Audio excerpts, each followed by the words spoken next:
시청자 여러분, 요즘 뉴스 보면 역대 최고가 경신이라는 말 어디서 가장 많이 들려? 바로 금골드야. 전쟁이 터지거나 경제가 불안하거나 물가가 미친 듯이 오를 때마다 사람들은 본능적으로 금을 찾아. 그런데 혹시 금을 그냥 반짝이는 비싼 돌덩이 정도로만 생각하고 있진 않아? 아니면 너무 많이 올라서 지금 사면 물리는 거 아니야? 라고 걱정하고 있거나, 오늘은 내가 금이라는 자산을 아주 낱낱이 파헤쳐 줄게. 고대부터 이어온 금의 역사적 DNA, 달러나 비트코인 같은 다른 자산과의 치밀한 비교, 그리고 수수료와 세금을 아끼는 가장 똑똑한 거래 방법까지. 이 영상 하나면 금 투자는 졸업할 수 있게 꽉 채워서 준비했어. 자, 커피 한 잔 준비하고 본격적으로 금의 세계로 들어가 보자. 먼저, 금이 도대체 왜 비싼지부터 짚고 넘어가야 해. 이걸 알아야 가격이 흔들릴 때 버틸 수 있거든. 금은 인류 역사상 유일하게 누구의 빚도 아닌 자산이야. 달러, 미국 정부의 빚이지. 채권, 발행한 회사의 빚이야. 하지만 금은 그 자체로 실물 가치를 가져. 여기서 정말 중요한 역사적 사건 하나만 기억하자. 바로 1971년 닉슨 쇼크야. 그 전까지 달러는 금으로 바꿔줄 수 있는 태환 화폐였어. 즉, 달러 금 보관증이었지. 근데 미국이 돈을 너무 많이 찍어내니까 금이 부족해진 거야. 그래서 닉슨 대통령이 배째라. 이제 달러 가져와도 금 안 줘. 라고 선언해버렸어. 이때부터 전 세계의 돈은 종이 쪼가리 파이앤머니가 됐고, 반대로 금은 신뢰의 끝판왕이라는 지위를 다시 얻게 된 거지. 핵심 포인트. 화폐량이 늘어날수록 화폐 가치는 떨어지지만 금의 양은 한정되어 있어. 즉, 금값이 오르는 게 아니라 돈의 가치가 쓰레기가 되고 있다는 걸 금이 거울처럼 보여주는 거야. 이게 금 투자의 첫 번째 대의명분이야. 자, 그럼 이제 금의 라이벌들을 불러와 볼까? 보통 안전자산 하면 달러나 채권을 떠올리고 요즘은 비트코인도 끼어들지. 이 셋과 금의 관계를 아주 치밀하게 비교해 줄게. 1. 금 vs 달러. 보통 금과 달러는 역의 상관관계야. 달러가 강해지면 금값은 떨어지고 달러가 약해지면 금값은 올라. 왜? 금은 국제시장에서 달러로 거래되거든.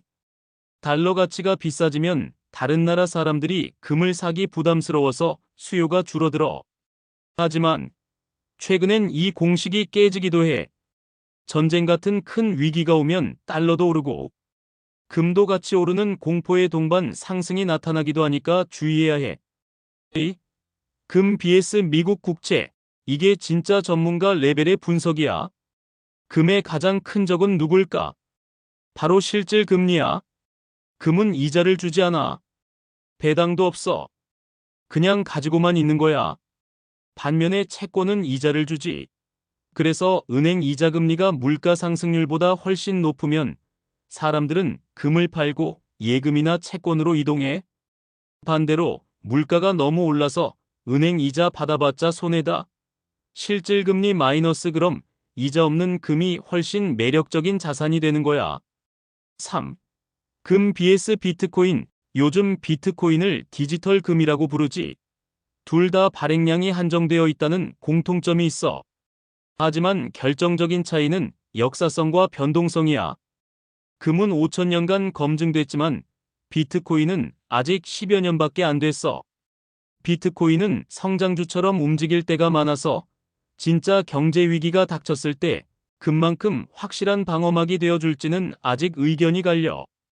그래서 내 결론은 대체제가 아니라 보완제다. 둘 다 포트폴리오에 있으면 좋아. 시장에서 금을 바라보는 시선은 극과 극이야. 투자의 귀재 워런 버핏 형님은 금을 싫어하기로 유명해. 금은 아무것도 생산하지 않는다. 그냥 쳐다만 볼 뿐이다. 화성에서 외계인이 내려와서 우리가 금고에 금을 쌓아두고 지키는 걸 보면 비웃을 것이다. 일리가 있지. 기업은 돈을 벌어오지만 금은 가만히 있으니까. 하지만 반대편에는 레이달리오 같은 거물들이 있어. 금을 갖고 있지 않다면 역사를 모르는 것이다. 누구 말이 맞을까? 정답은 최근 큰손들의 행동에 있어. 최근 몇 년간 중국, 인도, 러시아, 튀르키예 등 전 세계 중앙은행들이 금을 미친 듯이 사모으고 있어. 특히 중국은 달러 의존도를 줄이려고 탈달러와 금 보유량을 계속 늘리고 있지. 분석 결과 개인 투자자들은 금은 재미없어라고 할지 몰라도 국가 레벨에서는 금이 있어야 나라가 산다고 판단하고 있다는 거야. 스마트머니가 어디로 흐르는지 보면 답이 나오지. 이제 이론은 마스터했으니 실전으로 가보자. 금을 사는 방법은 크게 네 가지가 있어. 여기서 수수료랑 세금 때문에 수익률이 완전히 갈리니까 집중해. 1.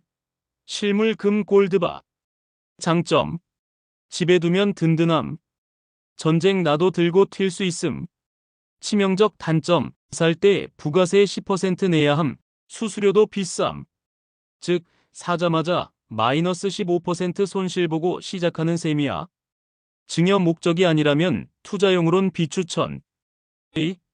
금 통장 골드 뱅킹. 은행 가서 쉽게 만들 수 있지만 매매 차익에 배당 소득세 15.4%가 붙고 수수료도 은근히 높아. 이것도 패스. 3. 금 ETF 주식 계좌. 미국장엔 GLD, IAU 같은 게 있어. 달러로 투자하니까 환율 효과도 누릴 수 있어 좋지. 하지만 연 250만 원 이상 수익 나면 양도세 22% 내야 해. 4. KRX 금시장. 강력 추천. 친구들, 한국인이라면 이게 치트키야. 증권사 앱에서 KRX 금시장 계좌를 뜨면 돼. 장점 1. 매매 차익 비과세, 세금 0원. 장점 2. 부가세 면제, 단 실물로 인출 안 할 시. 장점 3. 금융소득종합과세 포함 안 됨.